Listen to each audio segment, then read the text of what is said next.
Hello everyone, welcome back to our channel Tech AI. On today's video, I'm going to show you how to report a character on CrushOn AI. It's very quick and easy, so let's get started. First of all, open the CrushOn AI app on your phone. If you don't have the app yet, you can get it from Google Play Store or the Apple App Store. Once you do that, go ahead, launch the app, then sign in. Now on the screen, you can see options like Explore, Search, Create, Messages and your profile.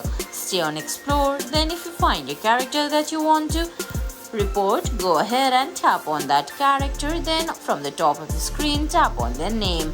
Now you're going to find the three-dot menu on the top right corner. Tap on it, then a small menu will appear from the bottom of your screen. Go ahead, tap on Report, select the reason that you want to report that character, or you can simply type in, then tap on Send from the bottom of your screen. And guys, that's it. That's how you report a character on CrushOn AI.